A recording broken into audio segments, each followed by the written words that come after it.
Hollow Creek is a small, tight-knit town tucked away in the misty forests of Oregon. The town's isolation made it feel like a world unto itself. We had one school, a general store, a diner, and a population barely reaching 500. People came to Hollow Creek to escape the chaos of the outside world, and to find peace and solitude among the towering pines and rolling hills. My dad, Robert Harlow, was the town's doctor, a role he inherited from his father. He was well respected and known for his kindness and dedication. My mom had passed away when I was young, leaving my dad and me to navigate life together. He was my rock, always there with a comforting word or a warm hug when I needed it. I was close with a few kids in town, but my best friends were Adam and Lily. We were inseparable, spending our days exploring the dense woods, swimming in the creek, and dreaming up adventures.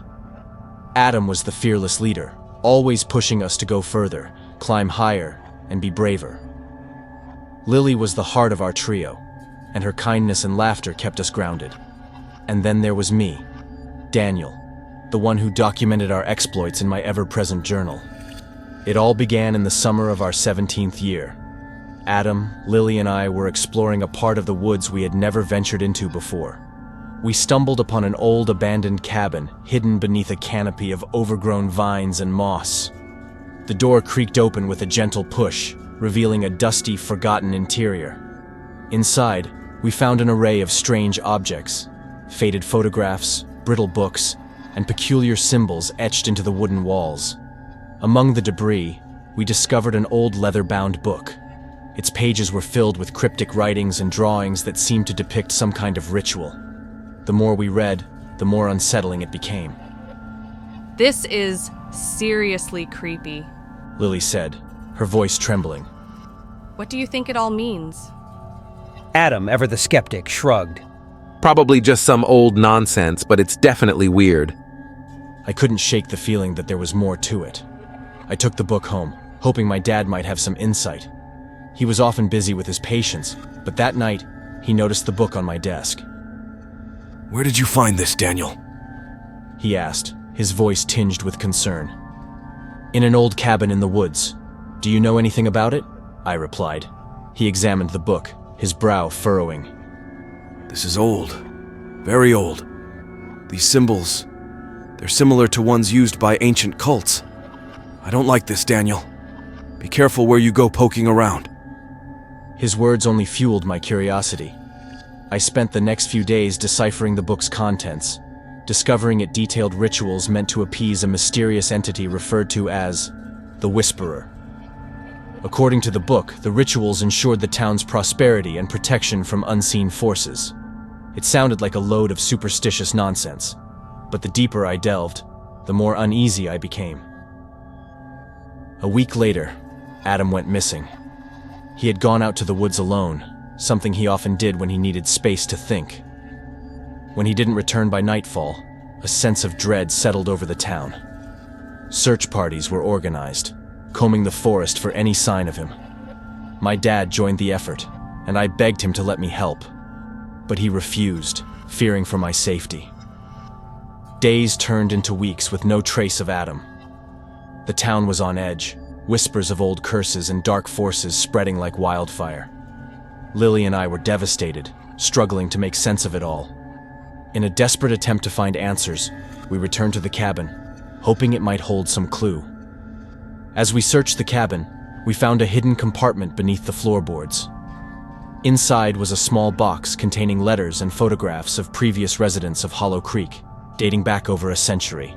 The letters spoke of a pact made with the Whisperer, a pact requiring a sacrifice every 10 years to ensure the town's safety and prosperity.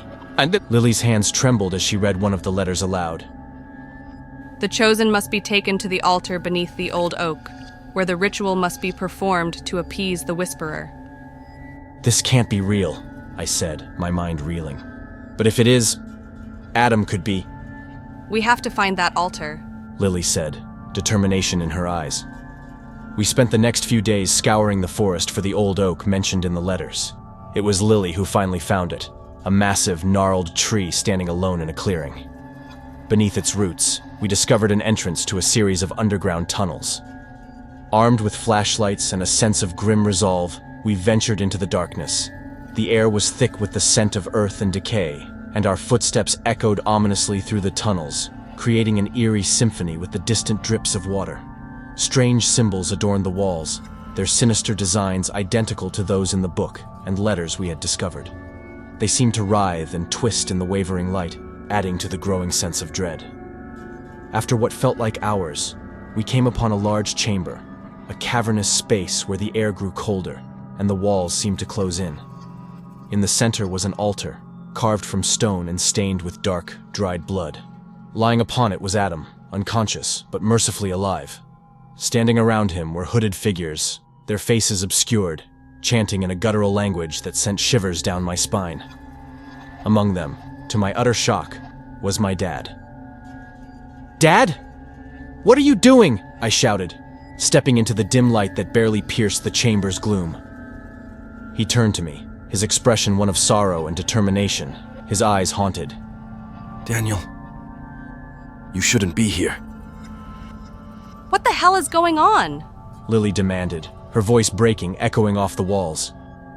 This is the only way to keep the town safe. My dad said, his voice heavy with regret, each word a stone in my gut. The Whisperer demands a sacrifice every 10 years. If we don't comply, the entire town will suffer.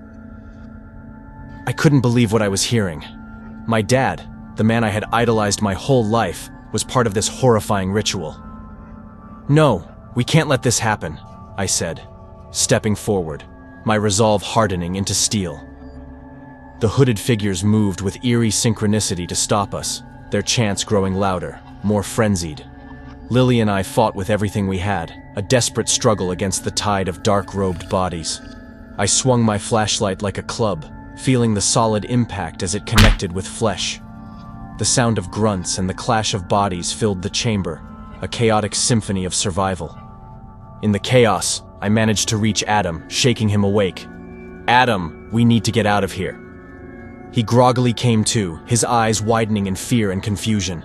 Daniel, what's happening? "There's no time to explain. We have to go now," I shouted over the din.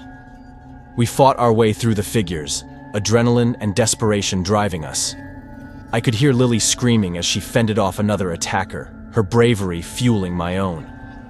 My dad tried to stop me, his hands gripping my arms with surprising strength, his face a mask of pain and desperation.